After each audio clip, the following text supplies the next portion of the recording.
Histoire d'Ijinboya l'oiseau soldat. Dijinboya était un vieil homme et il avait beaucoup de mal à chasser pour lui-même, et il avait du mal à nourrir ses 2 femmes et ses 2 filles.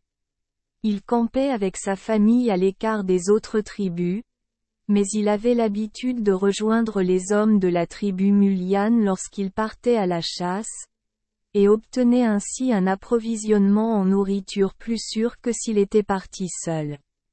Un jour que Mulyan sortit, il était trop tard pour les accompagner.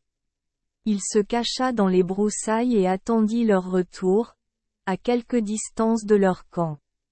À leur retour, il les entendit chanter la chanson de l'émeu couchant, une chanson que celui qui trouve le premier nid d'émeu de la saison chante toujours avant de retourner au camp. Dijinboya sursauta en entendant la chanson et se dirigea vers le camp des Mulyan en chantant la même chanson, comme s'il avait lui aussi trouvé un nid. Puis ils se dirigèrent tous vers le camp en chantant joyeusement « Nourdou, Nerber Mederin Derenba, A, A, A, A, A.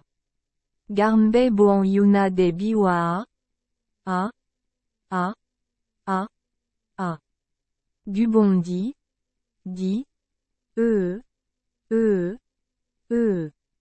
Nina Ngulbidja, A, A, A, A.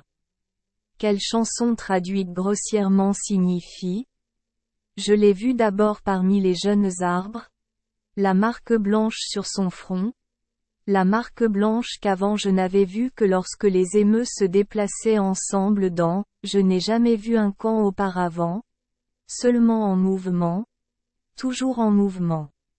Maintenant que nous avons trouvé le nid, nous devons faire attention, les fourmis n'atteignent pas les œufs. Si elles rampent dessus, les œufs sont gâtés. » Comme le dernier écho de la chanson s'éteignit, les gens du camp reprirent le refrain et le chantèrent aux chasseurs pour leur faire savoir qu'ils avaient compris qu'ils avaient trouvé le premier nid d'émeu de la saison. Lorsque les chasseurs arrivèrent au camp, Dijinboya arriva également. Les Mulyans se tournèrent vers lui et lui dirent « Avez-vous aussi trouvé un nid d'émeu » ? « Oui, dit Dijinboya, je l'ai trouvé. Je pense que vous avez dû retrouver la même chose, mais après moi, car je n'ai pas vu vos traces. Mais je suis plus âgé et mes membres sont raides, donc je ne suis pas revenu si vite. Dites-moi, où est votre nid ? Dans le massif des Goulaba, au bord de la plaine, dit Mulyan sans méfiance. Ah, je le pensais. C'est à moi. Mais qu'importe, nous pouvons partager. Il y en aura pour tous. Nous devons récupérer le filet et aller camper près du nid cette nuit, et demain piéger l'émeu. Haut et entre 200 et 300 mètres de long. Et ils partirent, accompagnés de Dijinboya, pour camper près de l'endroit où se trouvait l'émeu. Lorsqu'ils eurent choisi un endroit pour camper, ils prirent leur souper et un petit corobors, illustrant le massacre. Émeu, etc. Le lendemain matin, à l'aube, ils ont érigé leur filet dans une sorte de cour de forme triangulaire, un côté ouvert. Des hommes noirs étaient postés à chaque extrémité du filet et à des distances déterminées le long de celui-ci. Le filet était soutenu par des poteaux verticaux. Une fois le filet fixé, certains noirs ont fait un large cercle autour du nid de l'émeu, laissant ouvert le côté vers le filet. Ils se sont rapprochés progressivement jusqu'à ce qu'ils effrayent l'émeu hors du nid. L'émeu voyant des hommes noirs de chaque côté mais l'un d'eux courut dans cette direction. Les noirs le suivirent de près, et l'oiseau fut bientôt arrêté. L'oiseau effrayé se précipita follement contre le filet. Un homme noir courut, saisit l'oiseau et lui tordit le cou. Alors certains d'entre eux retournèrent au nid chercher les œufs, qu'ils cuisaient dans les cendres de leur feu et mangeaient. Ils ont fait un trou pour y cuire l'émeu. Ils ont cueilli l'émeu. Lorsqu'il avait suffisamment de charbon, Il mettait une épaisse couche au fond du trou, quelques brindilles de feuilles sur les charbons, quelques plumes sur le dessus. Puis ils y déposèrent les meux, d'autres plumes par-dessus, des feuilles encore par-dessus, et par-dessus une épaisse couche de charbon, et enfin ils recouvrirent le tout de terre. Cela prendrait plusieurs heures de cuisson, alors Djinboya a dit. Je vais rester et cuisiner les meux, vous les jeunes, prenez des lunes des lances des meux et essayez d'en obtenir plus. Les Mulyanes pensèrent que cette proposition avait du sens, alors ils prirent 2 longues lances, avec une entaille déchiquetée à une extrémité, pour tenir les meux lorsqu'ils le transperçaient. Ils ont collé quelques plumes d'émeux au bout de chaque lance et sont partis. Ils virent bientôt un troupeau d'émeux passer là où ils attendaient pour abreuver. 2 membres du groupe, armés du mounoun, grimpèrent sur un arbre, cassèrent quelques branches et les placèrent épaisses sous eux, de manière à les protéger de l'émeu.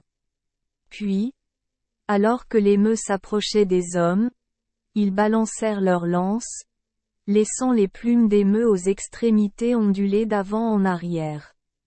Les émeux, voyant les plumes, étaient curieux de savoir comment ils étaient arrivés là, s'approchaient, tendant le cou et reniflant juste sous les lances. Les gars noirs ont fermement saisi les lunes et les ont poussées avec force dans les 2 émeux qu'ils avaient choisis. Un émeu est tombé mort immédiatement. L'autre courut avec la lance sur une courte distance, mais le type noir le poursuivit rapidement, et ne tarda pas à l'attraper et à le tuer sur le coup. Puis, emportant les oiseaux morts, ils retournèrent là où Djinboya cuisinait l'autre émeu. Ils cuisinèrent les 2 qu'ils avaient apportés, puis tous partirent pour le camp de bonne humeur suite à leur poursuite réussie. Ils ont commencé à lancer leur mouroula au fur et à mesure et à jouer avec leur bubbera ou leur boomerang qui revenaient. Le vieux Djinboya dit. Tiens, donne-moi les émeux à porter, et tu seras alors libre de faire une très bonne partie avec tes mouroulas et tes bubbera, et de voir qui est le meilleur homme. Ils lui donnèrent les émeux, et ils continuèrent leur route, certains lançant des mouroulas, et d'autres montrant leur habileté avec des bubbera. Actuellement, Djinboya s'assit. Il pensait qu'il ne faisait que se reposer quelques minutes, alors il courait en riant et en jouant, chaque bond lancé suscitant un nouvel effort, car personne n'aimait se faire battre alors qu'il lui restait un mouroula. En s'éloignant, ils remarquèrent que Djinboya était toujours assis, alors ils l'appelèrent pour savoir ce qui se passait. Très bien, dit-il, je me repose seulement, ça viendra dans 1 minute.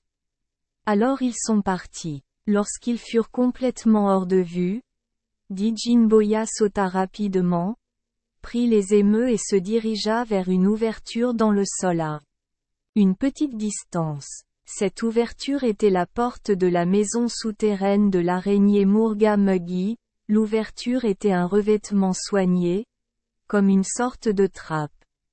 Il descendit par là, emmenant les émeux avec lui, sachant qu'il y avait une autre sortie à une certaine distance, d'où il pourrait sortir tout près de chez lui, car c'était le chemin qu'il prenait souvent après la chasse. Les Mulians rentrèrent chez eux et attendirent, mais aucun signe de Djinboya.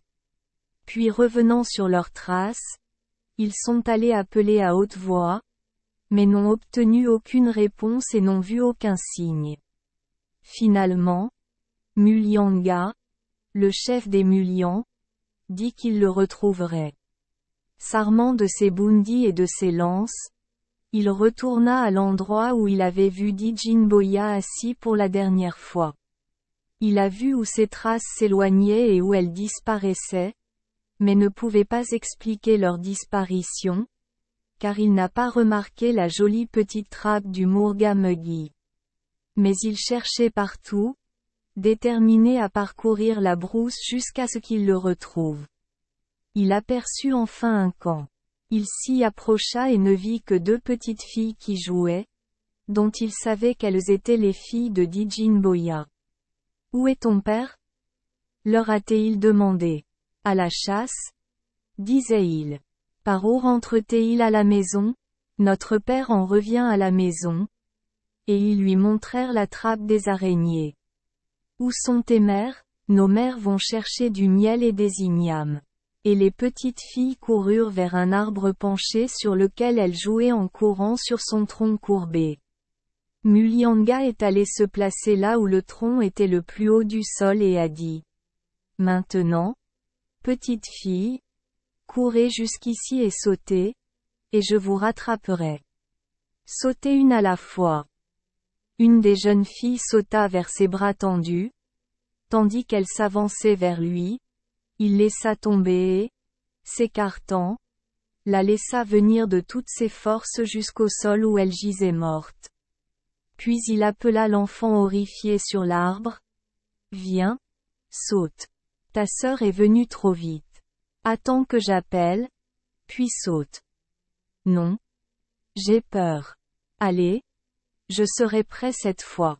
Maintenant viens. J'ai peur. Allez. Je suis fort. » Et il sourit tout à fait gentiment à l'enfant qui, n'hésitant plus, sauta dans ses bras, pour rencontrer le sort de sa sœur. « Maintenant, dit Mulianga, voici les 2 femmes. Je dois les faire taire, sinon quand elles verront leurs enfants, leurs cris avertiront leur mari s'il est à portée de voix. » Alors il se faufila derrière un arbre et, alors que les 2 femmes passaient, il les frappa à mort avec ses lances. Puis il se dirigea vers la trappe que les enfants lui avaient montrée et s'assit pour attendre l'arrivée de Djinboya. Il n'attendrait pas longtemps. La trappe fut poussée vers le haut et il en sortit un émeu cuit, qu'il attrapa et posa sur le côté. Djinboya pensait que c'étaient les filles qui le prenaient, car elles avaient souvent guetté son arrivée et l'avaient fait auparavant. Alors il en poussa un autre, que Mulianga prit, puis un 3e, et finalement remonta lui-même, pour trouver Mulianga lui faisant face avec une lance et un bundi. Il recula, mais la trappe était fermée derrière lui, et Mulianga lui barrait la fuite devant. « Ah » dit Mulianga, « vous avez volé notre nourriture et maintenant vous allez mourir. J'ai tué vos enfants. » Djinboya regarda autour de lui d'un air affolé et, voyant les cadavres de ses filles sous l'arbre penché, il gémit à haute voix. Et, continua Mulianga, j'ai tué vos femmes. Djinboya leva la tête et regarda de nouveau autour de lui d'un air furieux, et là, sur le chemin du retour, il aperçut ses épouses décédées. Puis il cria à haute voix. Ici, Mulianga sont vos émeux. Prenez-les et épargnez-moi. Je ne volerai plus, car moi-même je veux peu, mais mes enfants et mes femmes avaient faim. Je n'ai fait que voler pour eux. Épargnez-moi, je vous prie. Je suis vieux, je ne vivrai pas longtemps. Épargnez-moi. Ce n'est pas le cas, a déclaré Mulianga. Aucun homme ne vit pour voler 2 fois à un mulyan. Et, en disant cela, il transperça Djinboya là où il se tenait. Puis il souleva les émeux et, les emportant avec lui, retourna rapidement à son camp. Et le souper fut joyeux ce soir-là lorsque les mulians mangèrent les émeux, et Mulianga raconta l'histoire de sa recherche et de son massacre. Et les mulians étaient fiers des prouesses et de la ruse de leur chef. Merci les enfants des Esperluette Croisillon 39. Avoir écouté des contes de fées au jour Esperluette Croisillon 39. 8. Espérons que les histoires apporteront aux enfants des moments heureux et significatifs. Si vous aimez notre chaîne, Veuillez appuyer sur le bouton S Esperluette Croisillon 39. Abonner. Pour ne manquer aucune histoire intéressante. Je vous souhaite une bonne nuit de sommeil et de beaux rêves. Rendez-vous dans la prochaine histoire.